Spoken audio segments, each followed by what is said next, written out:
On today's People of Faith, I am back in Hervey Bay. It's amazing what little old Hervey Bay comes up with, and I'm talking to Reverend John Evans. How are you doing, John? Good, thanks. Thanks, Rod. I'm glad to have you along.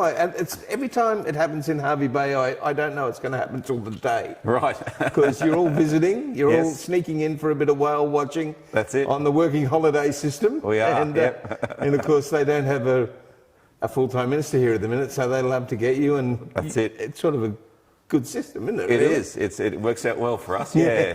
And we've got out of Brisbane, so we're very thankful. This is it.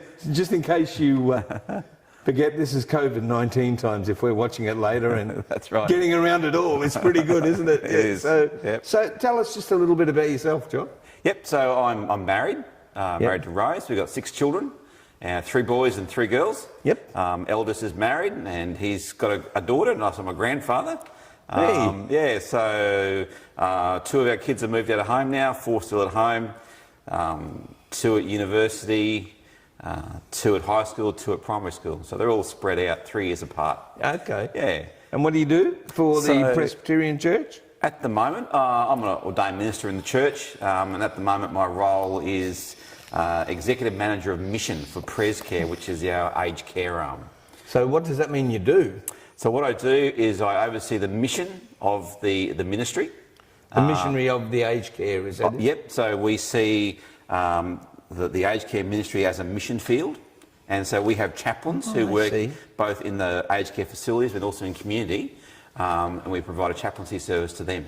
Now when you say you see it as a mission field, does that mean not just a chance to care for the people, but a chance to bring them to Christ at a later stage in life? Is that what you mean? Absolutely, yeah. We have a holistic view of ministry or of mission in Pres Care. So we care not only for the body, but also the soul as well. Yeah. Well, I mean, it doesn't matter what stage of life you turn to God. It's equally valid at any time. People, even in their old age, come to Christ. In fact, as the older people get, we find that they're really starting to ask a lot of questions about life. Who am I? Why am I here? Where am I going? Actually, I've never thought of it. It's a good time to be available for the people. And of course, if you weren't there and they were in an elderly care facility that did not have faith, they wouldn't be able to get around to find those answers, would they, either? It would be a struggle, yeah. If they particularly wanted to see someone of faith, the facility may organise for that to happen. And they may not. And they may not as well. And of course, they're not there in the times of crisis, whereas if they're in a faith-centred, whatever faith it is, a faith-centred facility, they've pretty much got people available most of the time, haven't they? They have, on call anyway. Absolutely, yeah. So our chaplains are on call 24/7. Okay. So sometimes they'll get a call at midnight that someone's not well or is going downhill, and they need a chaplain there. So, okay. Well, see, I didn't understand until now what that was about. Yeah. I'd love to talk more, but I'm really excited to talk about Japan, because you were a missionary with your whole family in Japan, correct? Yeah, I was. So my family and I were in Chiba City, which is a city in Japan, for 5 years, church planting. Church planting means what? Starting new churches. So we're working alongside the Presbyterian Church of Japan. So did you move from place to place, opening new ones? No, we stayed in one place. So it probably takes 15 years to really establish a church in Japan. So we really focus on one particular area. I would imagine Japan is a hard area to get a foothold in. Yep. And a hard area to even, I would imagine, and I don't know, that growth would be reasonably slow. Am I right in that? It's very slow. In fact, if the church did not have foreign missionaries still coming to the country, the local, national, indigenous church would be in a rapid decline. Why do you think it's so difficult, and why do you think it takes such an effort to establish and grow Christian faith in Japan? Yeah.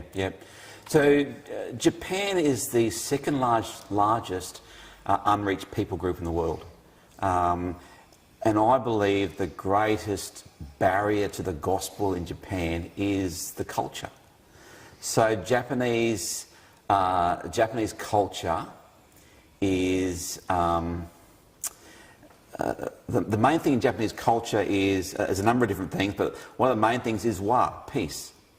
And so when you become a Christian, you are stepping outside the norm.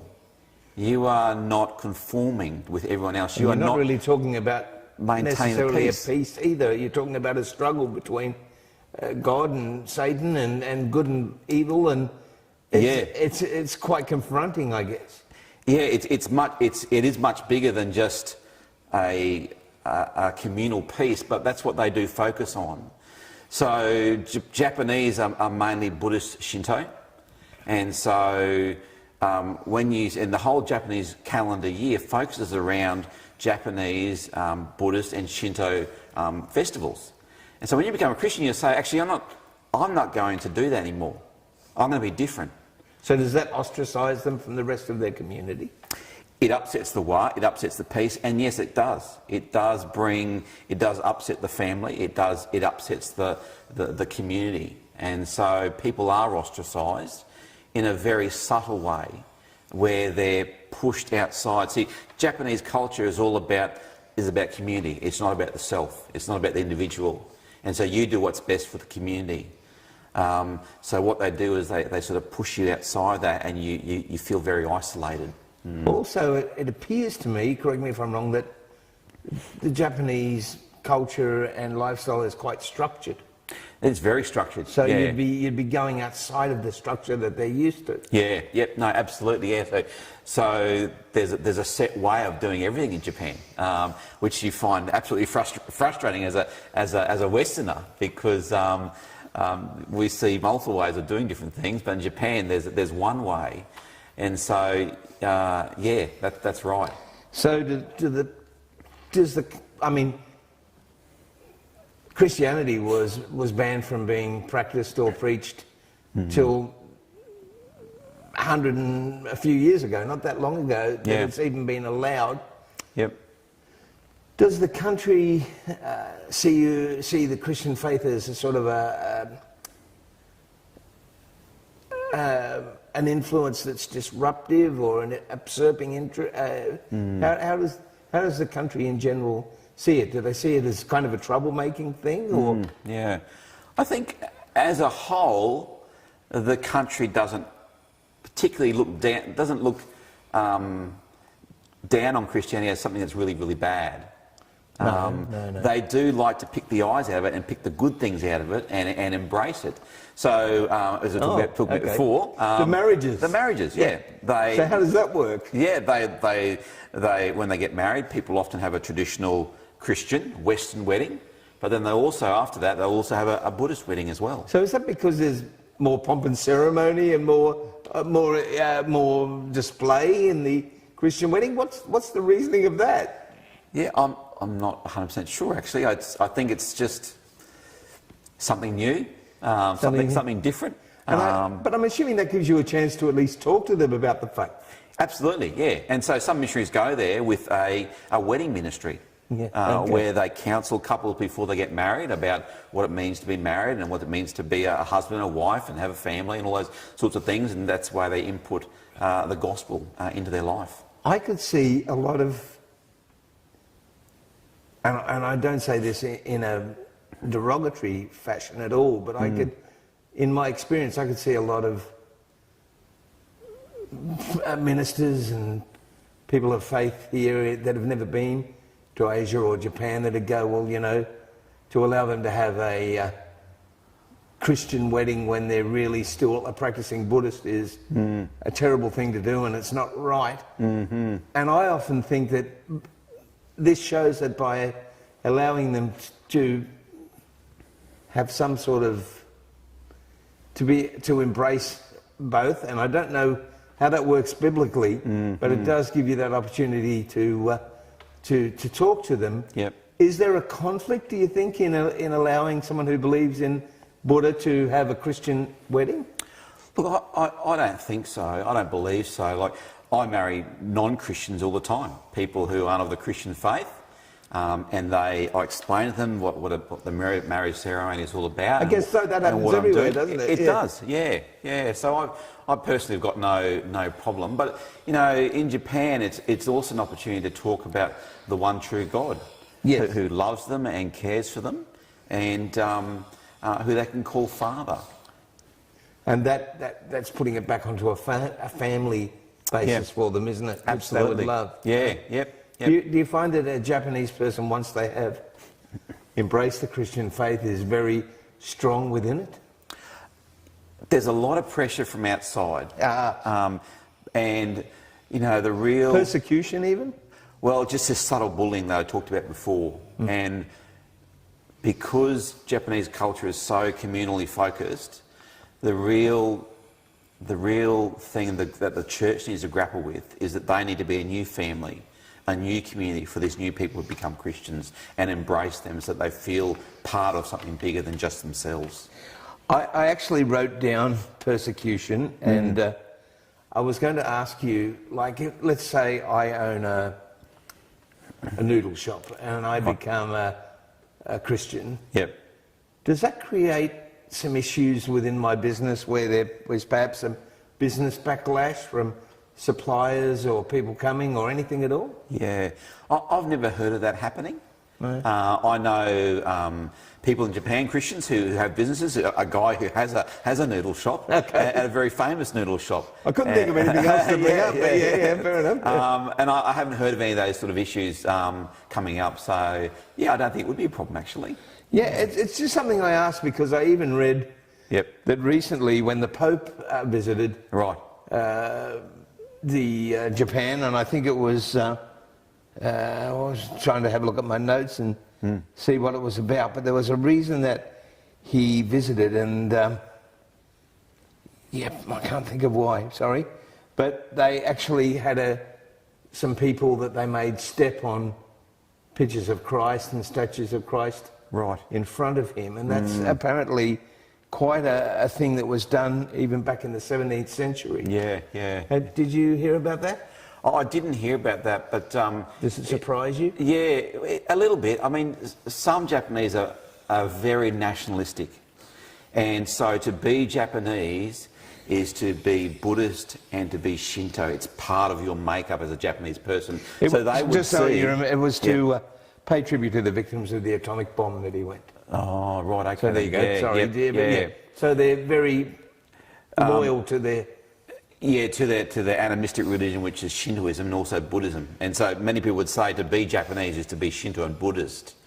And so I can see some Japanese people who are very nationalistic, they would see Christianity as a threat.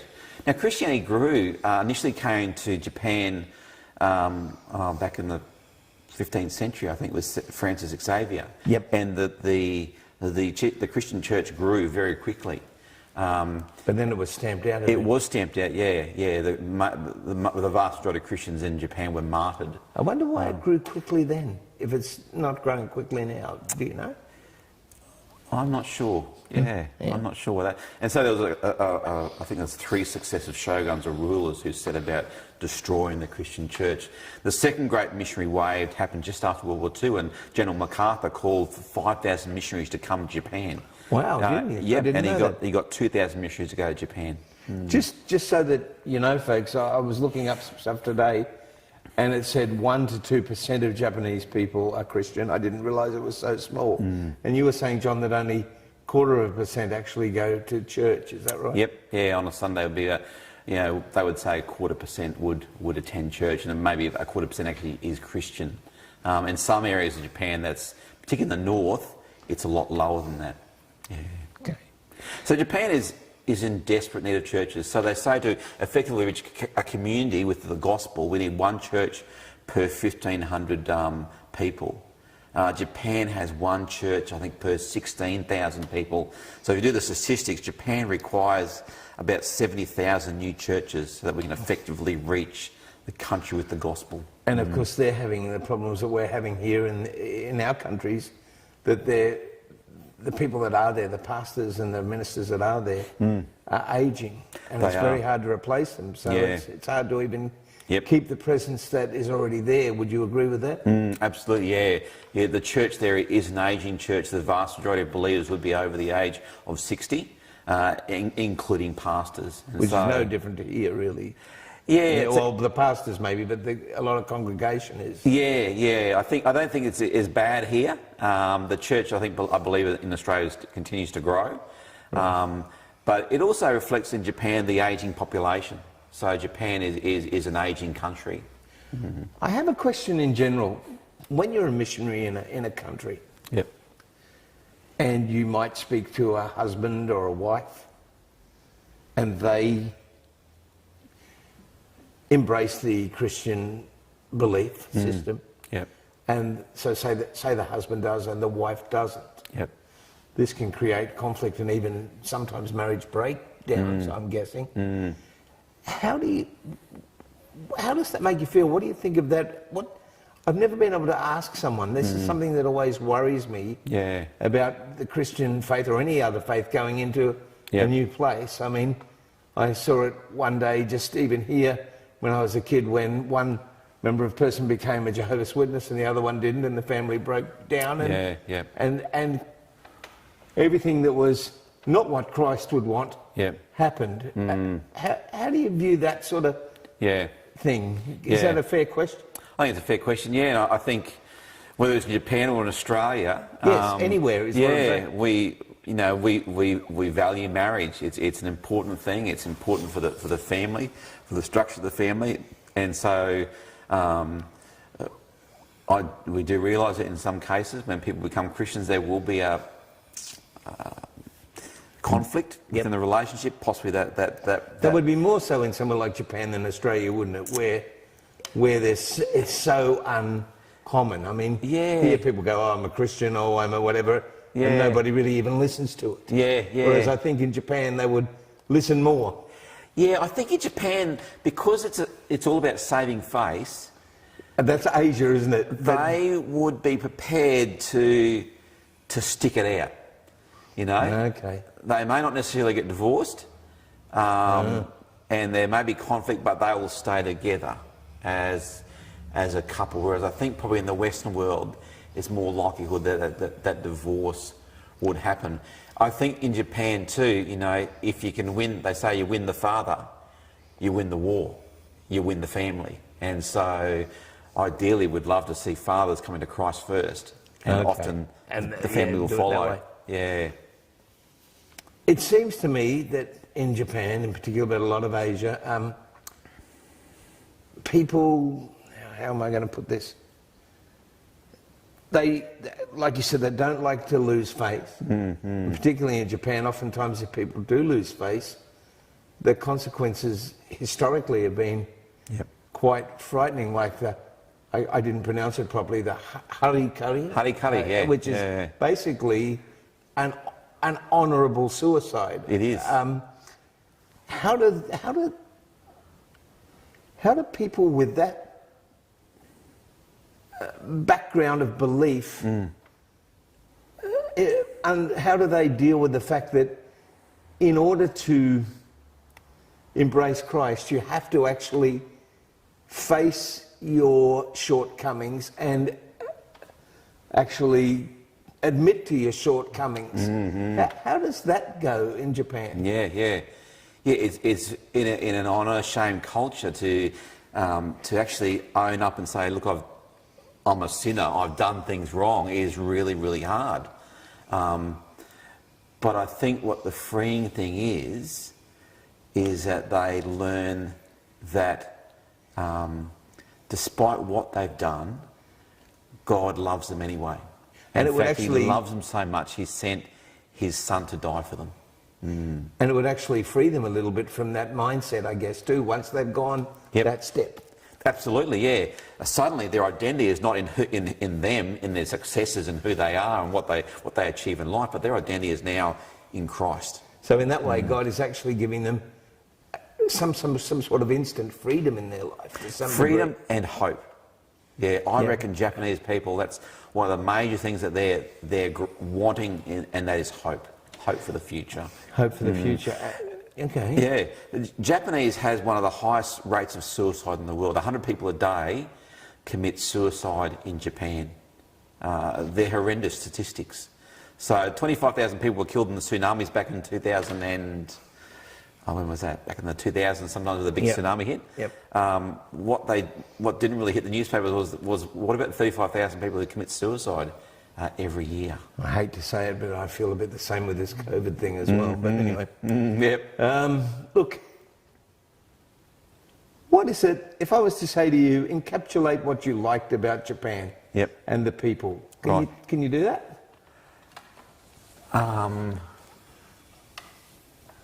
What I loved about the people, they were friendly. They were friendly. They were. I felt, and it's probably because I'm a foreigner, they were genuinely interested in me and why I was there.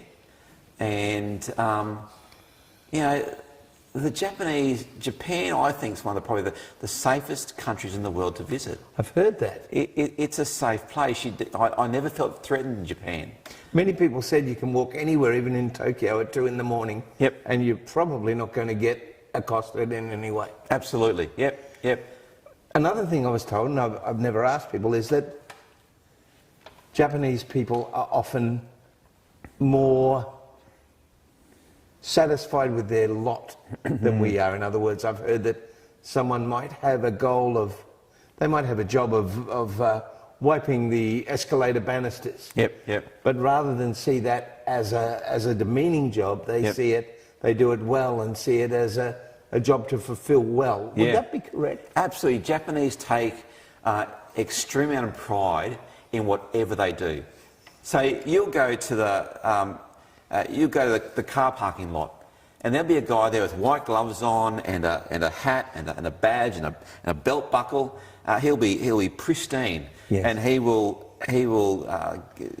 show you where you need to park, but he will take the greatest amount of pride in what he is doing. Because that's his job. That's his job. He's going to do it properly. Yep. That's his contribution to community as well. And so absolutely they take an enormous amount of pride in what they do. Conversely, without being negative, what are the things you found frustrating or difficult or that you didn't like about living in Japan?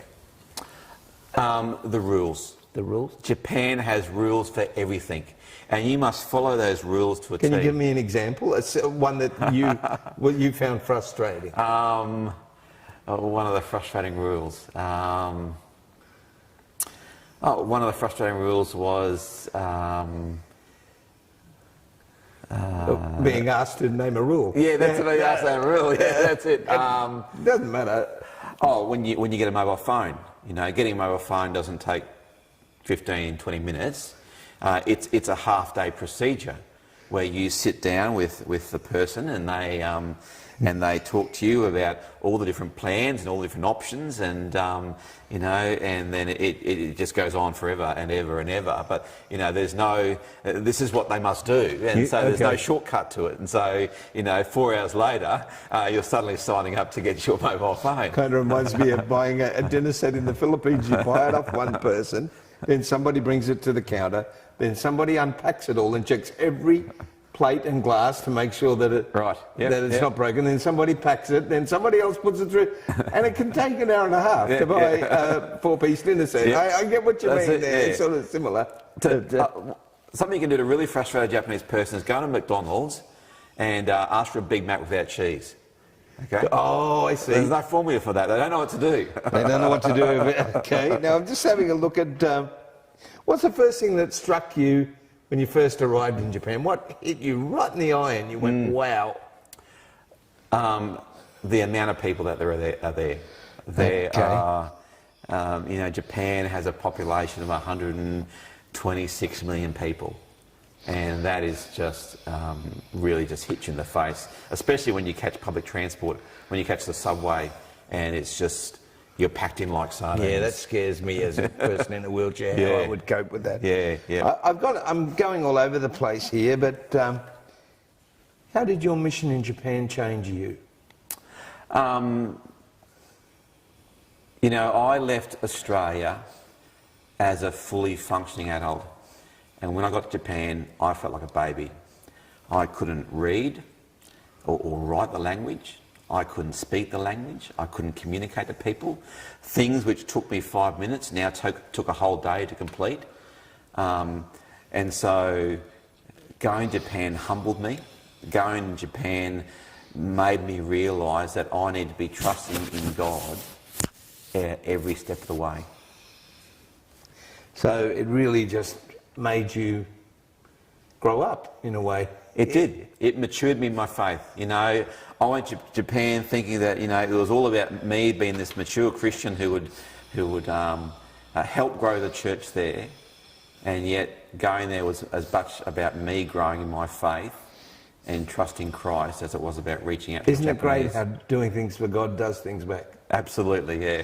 That's one of the wonderful things. I've got a couple more questions that I wanted to ask. What would you say to encourage other missionaries to go to Japan? What would you tell them? I'd tell them the need is great. Okay, that's good, but what would you tell them is, apart from that, what would you say, go there because this will be fantastic? I know what you're saying, that is the reason, but is there something you could say, go there because not really? You know, mission in Japan is hard. Yes. That's the reality. I think you need to go there, not with rose-coloured glasses, but understand that this is going to be tough work. You know, they call it the missionary graveyard, and they call it that for a reason. Okay. Is because, you know, people get there and it can kill you emotionally, physically, spiritually. Okay. And so you've got to be strong and trust in God. Yep. And you got to make sure that you are walking with the Lord before you go, and you are trusting Him. So, because it's not an easy path. do people of different Christian denominations support each other in Japan? They do. Yep. They have to. Yes. You need to network with other churches, other denominations, because the church is so small. Mission work and ministry in Japan can be very, very lonely. Yes. So you can sort of support each other and give each other a little bit of a boost along the way. In general, as a missionary, missionary, and you walk in and it's all Buddha and it's all Shinto and everything. Yep. So you could be very hard-nosed about it and say they're worshipping other gods and so on. How do you balance respecting them and their beliefs and the Bible, and how do you deal with that divide? I think the most important thing that you need to start doing when you go to Japan, Or anywhere, probably. yeah, that's exactly right, is to start building relationships and start building trust, a great deep trust in those relationships, that people know you and they feel they can trust you. And respect their beliefs? You respect their beliefs? Absolutely. Yep. And that opens opportunity for dialogue and engagement. I'm a great believer. I have a rule in my life, which is never take something away from someone unless you have something to replace it with. Now, because you have a Christian faith, you do have something to replace it with. But you're not even going to get a chance to do that unless you first respect where they are. Because I think everybody is trying to find their way to God, however they see it. Would you agree with that? Yeah, absolutely. I think that's right. Yeah, Japanese, Shintoism is the religion of 9 million gods. You know, they just make gods up all the time, and God is someone who they see. Probably for them, it's more about someone who blesses them and gives them good things. But God in the Christian faith is more. He doesn't bless. He actually gives us meaning and hope for life and for the future. So would you say two of the big, because it strikes me, the two of the biggest ingredients you need to take with you are tolerance and love. Would that, and respect. Yep. Would that be what you would need to have in your bag before you went there? Because you can look at the Bible and say, oh, they're worshipping other gods, we don't even talk to them. You know what I mean? You're going to say there's a whole lot, sorry, and I interrupted you. There's probably others as well, but they would be 3 of the big ones. Respect, love, tolerance. If you're not willing to love them, you're not going to build those relationships. Yeah. You're not going to build that respect, and you're not going to really have that opportunity to speak into their lives. I understand the logic of the sin, and we've spoken about it, and that we need to face our sin. But surely the first thing you've got to do as a missionary is come from the point of view of love. Yeah. Because if you come from the sin in the beginning, there's no reason for them to love you. You've got to demonstrate some love. You do, yeah. God's love first. Would you agree with that?